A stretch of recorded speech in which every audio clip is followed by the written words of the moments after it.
नमस्कार, के news national में आपका स्वागत है। मैं हूं आपके साथ मानसी।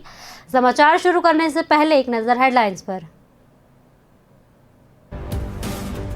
प्रदेश के 6 जिलों में चल रहे पंचायती राज चुनाव के तहत बुधवार यानी आज अंतिम चरण का मतदान की प्रक्रिया शुरू हुई। राजस्थान प्रदेश के झालावाड़ जिले में मंगलवार को भाजपा कार्यकर्ताओं ने राजस्थान सरकार के खिलाफ जमकर विरोध प्रदर्शन किया। राज्यपाल कलराज मिश्र प्रोटोकॉल तोड़कर मंगलवार शाम मुख्यमंत्री निवास पहुंचे। राज्यपाल ने मुख्यमंत्री अशोक गहलोत से मिलकर उनके स्वास्थ्य के बारे में जानकारी ली। कांग्रेस प्रदेशाध्यक्ष गोविंद सिंह डोटासरा के बीजेपी के कलह पर दिए बयान के बाद भाजपा के प्रदेशाध्यक्ष सतीश पूनिया ने पलटवार किया। राजस्थान के अलवर जिले में अवैध खनन माफियाओं से मिली भगत के आरोपी पुलिस वालों पर गाज गिरी। जिले के एमआईआर थाना प्रभारी वीरेंद्र यादव को 2 कांस्टेबल सस्पेंड कर दिए गए। प्रदेश के 6 जिलों में चल रहे पंचायती राज चुनाव के तहत बुधवार यानी आज अंतिम चरण का मतदान प्रक्रिया शुरू हुई। इस तीसरे चरण का मतदान प्रक्रिया में कुल 25 पंचायत समिति क्षेत्रों में मतदान होगा। वहीं जयपुर, जोधपुर, भरतपुर, सवाई माधोपुर, दौसा और सिरोही जिलों की पंचायत समितियां 507 सदस्यों और उनसे संबंधित जिला परिषद सदस्यों के लिए मतदान करवाए जाएंगे। उल्लेखनीय है कि 507 पंचायत समिति सदस्यों के लिए 17,072 उम्मीदवार ने दावेदारी पेश की, जबकि 7 उम्मीदवारों को निर्विरोध चुन लिया गया। उल्लेखनीय है कि प्रदेश के पंचायती राज चुनाव में 25 लाख से अधिक मतदाता वोट के अधिकार का प्रयोग कर रहे हैं। आपको बता दें कि पंचायती राज चुनाव के आखिरी दौर में पूरी ताकत झोंक दी है। बड़ी बात यह है कि प्रदेश के पंचायती राज चुनाव में जहां ग्रामीण स्तर के नेता अपनी किस्मत आजमा रहे हैं, वहीं कई दिग्गज नेताओं की शाख भी इस पंचायत चुनाव में लगी है। ऐसे में दोनों को पार्टियों अपने पूरे प्रयास में जुटी है कि ज्यादा से ज्यादा सीटों पर कब्जा जमाया जाए। उल्लेखनीय है कि अंतिम चरण का मतदान इसलिए भी महत्वपूर्ण है क्योंकि इस चरण के चुनाव में जहां मंत्रियों के क्षेत्र में चुनाव है, वहीं आज सत्तारूढ़ कांग्रेस पार्टी के कुल 11 विधायकों के क्षेत्रों की 18 पंचायत समितियों में भी वोट डाले जाएंगे।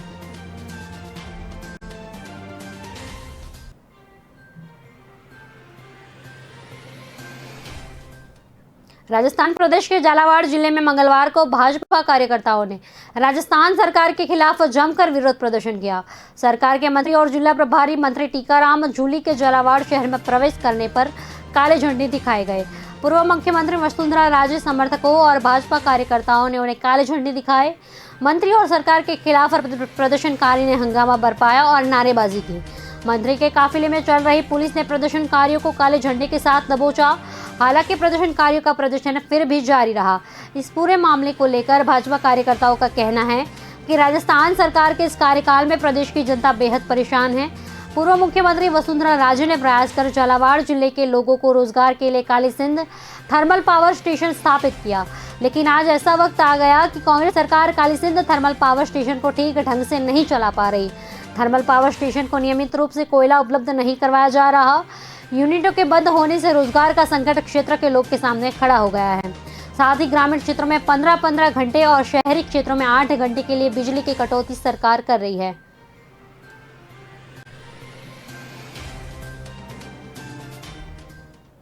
राज्यपाल कलराज मिश्र प्रोटोकॉल तोड़कर मंगलवार शाम मुख्यमंत्री निवास पहुंचे। राज्यपाल ने मुख्यमंत्री अशोक गहलोत से मिलकर उनके स्वास्थ्य के बारे में जानकारी ली।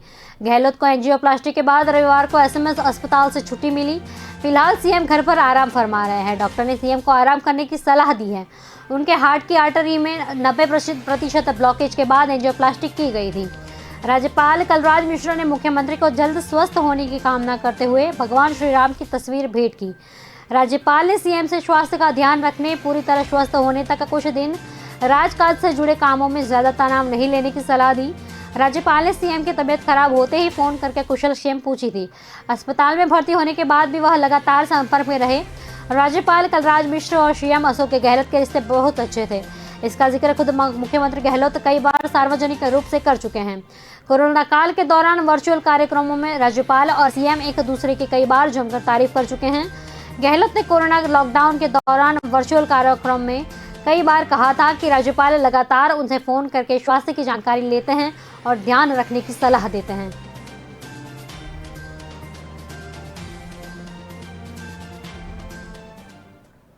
कांग्रेस प्रदेशाध्यक्ष गोविंद सिंह डोटासरा के बीजेपी के कलह पर दिए बयान के बाद भाजपा के प्रदेशाध्यक्ष सतीश पूनिया ने पलटवार किया। पूनिया ने कहा कि गोविंद डोटासरा पहले अपना घर संभाले, कांग्रेस सरकार अंतकलह से जूझ रही है, इसी वजह से प्रदेश में विकास कार्य पर पूरी तरह ठप पड़े हैं। कांग्रेस सरकार की विफलताओं से ध्यान हटाने के लिए डोटासरा ऐसे बयान देते हैं। पूनिया ने कहा कि अशोक गहलोत और गोविंद डोटासरा में प्रतिस्पर्धा है कि महात्मा गांधी की पुरानी बात मानकर कांग्रेस को खत्म करे और बहादुर शाह जफर कौन बनेगा। डोटासरा 2023 में टोटासरा हो जाएंगे क्योंकि कांग्रेस को सीटों का टोटा पड़ जाएगा। डोटासरा को भाजपा की चिंता छोड़कर अपने घर को संभालना चाहिए। कांग्रेस ज्योतिषी का कहना है कि अशोक गहलोत के नेतृत्व में हर बार कांग्रेस और उसके अध्यक्ष की दुर्गति होती है। क्या डोटासरा के पास सचिन पायलट, भरत सिंह, हेमाराम चौधरी, दीपेंद्र सिंह शेखावत, रमेश मीणा द्वारा भ्रष्टाचार, विकास कार्य की उपेक्षा इत्यादि सवालों के जवाब हैं। पूनिया ने कहा कि मंत्रिमंडल विस्तार मुख्यमंत्री के गले की फांस बना हुआ है, जो न निगली जा रही है न उगली जा रही है। मुख्यमंत्री इस बात से डरे हुए हैं कि जिस दिन मंत्रिमंडल विस्तार होगा कांग्रेस में बड़ा विस्फोट तय है, इसलिए गहलोत तो जायज रूप से मंत्रिमंडल विस्तार को टाल रहे हैं। कांग्रेस संगठन का विस्तार नहीं होना यह दर्शाता है कि राज्य में संगठन और सत्ता एक व्यक्ति के हाथ में है।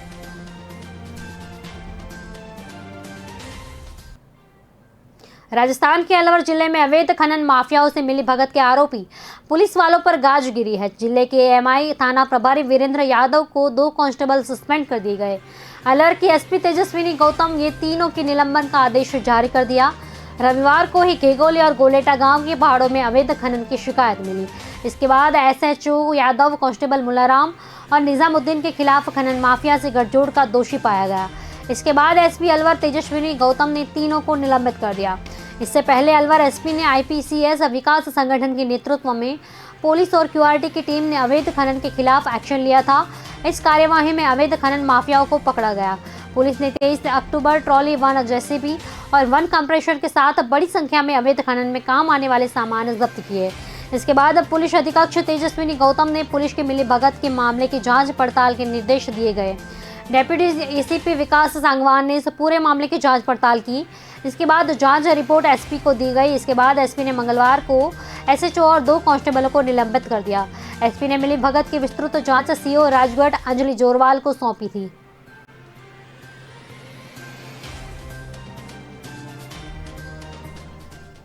पूर्व मुख्यमंत्री वसुंधरा राजे के समर्थकों ने टीम वसुंधरा के नाम से संगठन बनाकर फील्ड में काम शुरू कर दिया। टीम वसुंधरा के अब दफ्तर भी खोले जा रहे हैं। जन्माष्टमी के दिन सोमवार को सांगानेर में प्रदेश कार्यालय का उद्घाटन किया गया। इस टीम के प्रदेश कार्यकारिणी से लेकर मोर्चे तक प्रकोष्ठ भी थे। प्रदेश कार्यालय के उद्घाटन से बीजेपी नेता दूर रहे। वसुंधरा राजे समर्थक नेता भी इस कार्यालय के उद्घाटन में नहीं गए। टीम वसुंधरा के प्रदेश कार्यालय पर लगाए गए पोस्टर में राज्य के साथ पीएम नरेंद्र मोदी और विजय राजे सिंधिया की फोटो है। बीजेपी के दूसरे किसी नेता का फोटो नहीं है। इस दफ्तर को लेकर सियासी हलकों में कई तरह की चर्चाएं हैं। इस संगठन के कर्ता धर्ता खुद को बीजेपी का समर्थक बताते हैं, लेकिन बीजेपी की पैरेलल किसी एक नेता के काम संगठन चलाने पर भी पहले विवाद हो चुका है। बीजेपी में इस पर आने वाले दिनों में वसुंधरा राजे विरोधी खेमे के नेता इसे मुद्दा बनाने का प्रयास करेंगे। फिलहाल नेता इस पर टिप्पणी करने से इनकार कर रहे हैं। टीम वसुंधरा के एसएससी मोर्चा के अध्यक्ष संदीप वर्मा ने कहा कि हम वसुंधरा राजे की विचारधारा के साथ है। वसुंधरा राजे की शुरू की गई कल्याणकारी नीतियों को लेकर चल रहे हैं।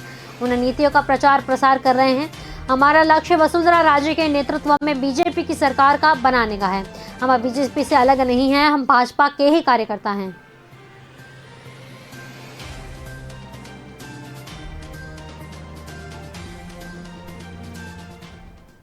कांग्रेस प्रदेशाध्यक्ष गोविंद सिंह डोटासरा ने एक बार फिर बीजेपी के आपसी झगड़ों पर निशाना साधा।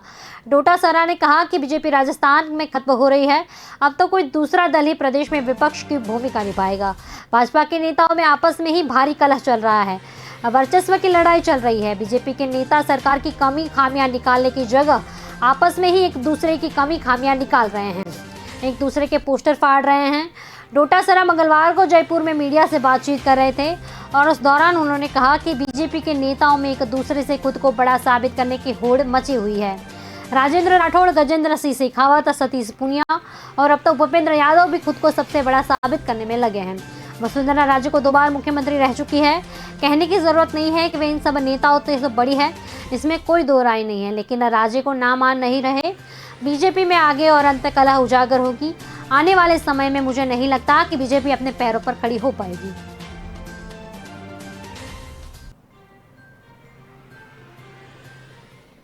उदयपुर जिले के मावली क्षेत्र में जर्जर हो चुकी पानी की टंकी को ध्वस्त किया गया। जलदाय विभाग के कर्मचारियों की मौजूदगी में मंगलवार को ग्रामीण को हटाकर पहले टंकी के पिलर को तोड़ा गया। इसके बाद ब्लास्ट कर टंकी को गिराया गया। इस दौरान बड़ी तादाद में ग्रामीण मौजूद रहे।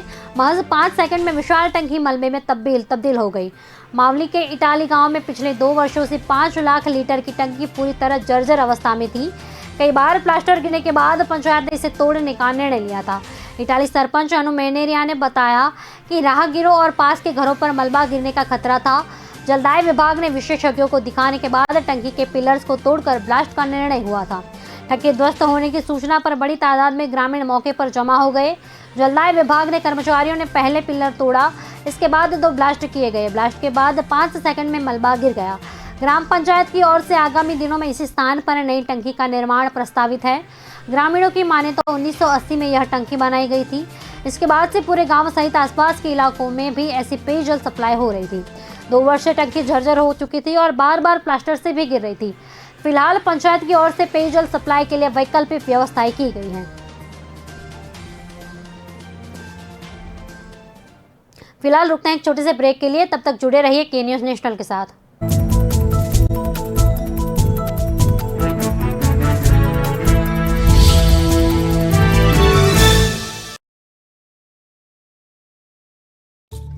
चाय तैयार है। मैं चेंज करके आती हूँ। मैं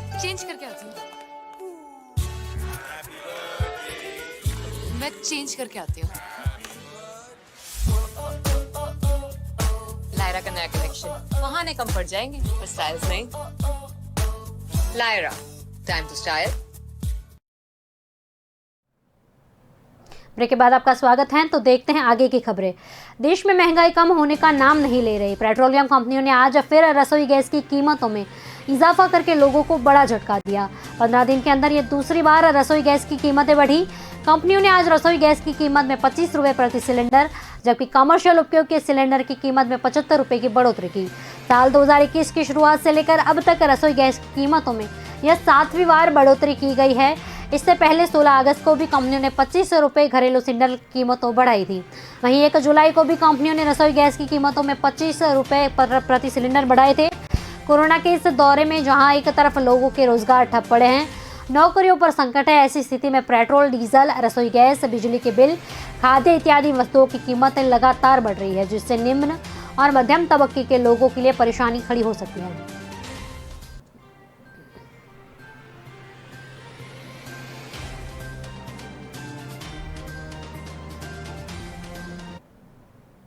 राजस्थान में इस साल मानसून सीजन में अगस्त का महीना निराशाजनक रहा। जुलाई के अंतिम सप्ताह से अगस्त की पहली शुरुआत 4 दिन तक हुई बारिश के बाद मध्य प्रदेश मानसून सुस्त रहा। कुल मिलाकर राजस्थान से सिर्फ 12 दिन अच्छी बारिश हुई। इस कारण अगस्त खत्म होते होते बारिश का औसत आंकड़ा सामान्य से 12% नीचे चला गया। पश्चिमी राजस्थान के सिरोही, जालोर, गंगानगर, बाड़मेर समेत कई अन्य जिलों में कम बारिश होने के कारण सूखे जैसे हालात बने। जिलेवार की स्थिति देखें तो 33 में से 12 ही ऐसे जिले हैं जहां सामान्य या उससे ज़्यादा बारिश हुई। मानसून की मेहरबानी सबसे कम सिरोही पर, जबकि सबसे ज़्यादा 12 जिले पर रही। 18 जून को राजस्थान में मानसून की एंट्री होने के बाद से आषाढ़ सावन पूरा निकल गया और भादों के भी 9 दिन गुजर गए। 75वां दिन के दौरान प्रदेश में अब तक औसतन 310 मिमी बारिश दर्ज की गई, जो सामान्य बारिश से 12% कम है। 75 दिन में सिर्फ 24 दिनों के अलग अलग जगहों पर अच्छी बारिश हुई। इन 24 दिनों में सिर्फ 12 दिन ऐसे रहे जबकि तेज़ बारिश हुई। बाकी समय हल्की बारिश रिकॉर्ड कर गई। सबसे ज़्यादा बारिश पूर्वी राजस्थान के कोटा, भरतपुर संभाग के जिले में हुई।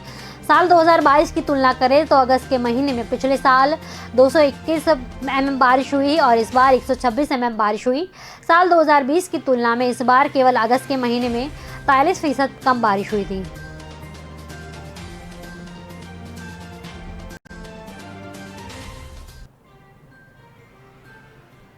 राजस्थान में 4 महीने 18 दिनों के बाद के इंतजार के बाद आज से स्टूडेंट के लिए फिर से स्कूल खोल दिए गए हैं।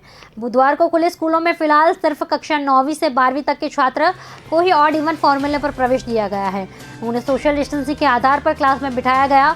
इससे पहले स्टूडेंट का टेम्परेचर चेक कर उन्हें स्कूल में प्रवेश दिया गया। टीचर ने गर्मजोशी से उनका स्वागत किया। लंबे समय बाद खुले स्कूलों में फिलहाल 40% स्टूडेंट ही दिन क्लास में बुलाए जाएंगे। स्कूल प्रबंधन द्वारा ऑड इवन फॉर्मूले को अपनाया गया। हर दिन अलग बैच के आधार पर बच्चों को पढ़ाया जाएगा। फिलहाल छात्रों का स्कूल आना अनिवार्य नहीं किया गया। ऐसे में छात्र घर बैठे भी ऑनलाइन शिक्षा ले सकेंगे। वही जो छात्र स्कूल आ रहे हैं वह विदाउट इन्फॉर्म भी जा सकते हैं। शिक्षा मंत्री गोविंद सिंह डोटासरा ने बताया कि लंबे समय से कोरोना संक्रमण की वजह से शिक्षा व्यवस्था बेपटरी हो गई। ऐसे में छात्रों और शिक्षकों पर दबाव न बने, इस बात को ध्यान में रखते हुए विभाग ने 30% कोर्स में कटौती का फैसला किया। आदेश जल्द जारी किए जाएंगे। अब स्कूलों में सिर्फ 70% कोर्स ही पढ़ाया जाएगा ताकि समय पर 9वीं से 12वीं तक का कोर्स पूरा हो सके।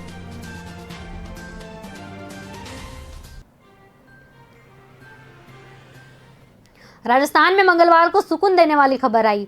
अगस्त का पहला ऐसा महीना था जिसमें कोरोना से एक भी मौत नहीं हुई। राजधानी जयपुर में आज एक भी पॉजिटिव केस नहीं मिला। 17 महीने बाद पहली बार ऐसा हुआ है कि चिकित्सा एवं स्वास्थ्य विभाग से मिली रिपोर्ट के मुताबिक मंगलवार को प्रदेश में केवल 2 ही नए केस मिले। यह सबसे कम आंकड़ा है। इससे पहले 26 अगस्त को राज्य में सबसे कम 3 केस आए। बीकानेर और जोधपुर को छोड़कर किसी भी जिले में एक भी केस नहीं मिला। बीते 24 घंटों के दौरान पूरे राज्य में 13,000 सैंपल की जांच की गई, जिनमें से 2 ही केस पॉजिटिव निकले। जयपुर में 2,940 सैंपल की जांच में से एक भी पॉजिटिव नहीं निकला। टोंक, सिरोही, सवाई माधोपुर, प्रतापगढ़, नागौर, करौली ऐसे जिले हैं जहां कोरोना का मौजूदा समय में एक भी केस नहीं है। वहीं जयपुर 45 और अलवर 10 को छोड़ शेष जिलों में कोरोना से 1 से लेकर 8 पॉजिटिव केस है। राजस्थान में कोरोना के एक्टिव केस 100 से नीचे चले गए। मंगलवार को कुल 14 मरीज रिकवर हुए, जिसके बाद एक्टिव केस कम होकर 97 पर आ गए। मध्य प्रदेश के बाद राजस्थान का दूसरा ऐसा राज्य है जहां एक्टिव केस की संख्या 100 से नीचे पहुंच चुकी है। एमपी और राजस्थान के अलावा 5 केंद्र शासित प्रदेश ऐसे हैं जहां 100 से कम केस हैं।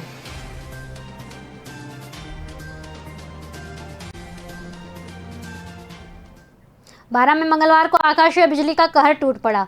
बिजली गिरने से 3 लोगों की मौत हुई। इनमें से एक महिला भी शामिल है, जिसकी मौत अस्पताल में इलाज के दौरान हुई। किशनगंज थाना क्षेत्र के सेवनी पंचायत के स्वरूपपुरा गांव में बिजली गिरने से 2 लोगों की मौत हुई, जबकि 2 लोग झुलस गए, जिन्हें इलाज के लिए अस्पताल लाया गया, जहां से उन्हें 12 रेफर किया गया। सूचना पर कलेक्टर जिला अस्पताल पहुंचे और घायलों की कुशलक्षेम पूछी। मरने वालों में काशीराम सहरिया और राजकुमार सहरिया शामिल है, जबकि पवन और दिनेश घायल हुए। सभी खेत पर काम करने गए थे। दूसरी कस्बा थाना क्षेत्र के मजाला गांव में मंगलवार को एक ही परिवार के 4 सदस्यों पर बिजली गिरी। बिजली गिरने से परिवार की एक महिला की मौत हुई। ग्रामीणों ने बताया कि काशीराम उनके बेटे पवन, राजकुमार व दिनेश तीनों के साथ खेत में काम कर रहे थे। अचानक बारिश हुई। चारों बारिश से बचने के लिए पेड़ के नीचे चले गए। लगभग 1:30 बजे अचानक से बिजली कड़की और तेज धमाका हुआ, जिससे खेत में काम कर रहे काशीराम व राजकुमार जमीन पर गिर गए, जबकि काशीराम का बेटा पवन व उसका साथी दिनेश घायल हुए। धमाके की आवाज़ सुनकर आसपास के लोग मदद को दौड़े। पुलिस को सूचना दी। थानाधिकारी ओम प्रकाश वर्मा मौके पर पहुंचे और घायल को अस्पताल पहुंचाया गया, जिन्हें बाद इलाज के बारे रेफर किया गया था।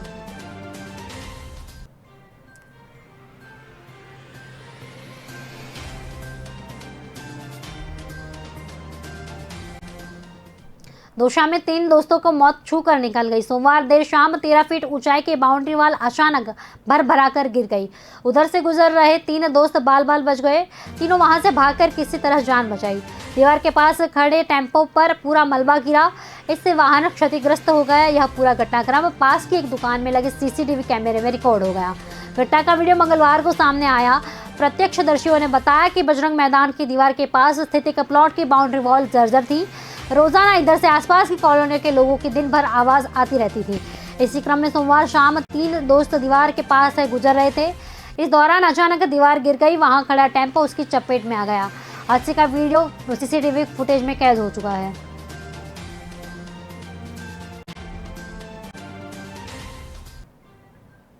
राजस्थान में पिछले लंबे समय से दिनों से बढ़ रहे पेट्रोल डीजल के दामों पर अब अंकुश लगाना शुरू हो गया। बुधवार को राजस्थान में पेट्रोल 15 पैसे जबकि डीजल 15 पैसे प्रति लीटर सस्ता हुआ, जिसके बाद जयपुर में प्रति लीटर पेट्रोल की कीमत घटकर 108 रुपये 27 पैसे और प्रति लीटर डीजल की कीमत घटकर 97 रुपये हो गई। वहीं इससे पहले देश भर में पेट्रोल डीजल की कीमत में लगातार इजाफा देखने को मिल रहा है। बीते 8 महीनों में जहां पेट्रोल की कीमत 20 रुपये से ज़्यादा बढ़ चुकी, वहीं डीजल 19 रुपये महंगा हो गया।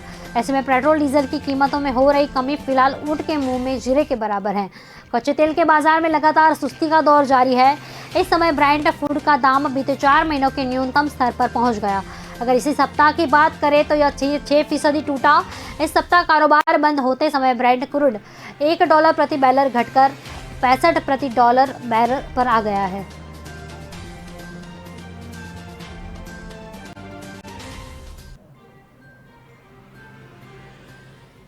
राजस्थान की खबरों में अभी सिर्फ इतना ही। आगे की अपडेट देखने के लिए जुड़े रहिए के न्यूज़ नेशनल के साथ। नमस्कार।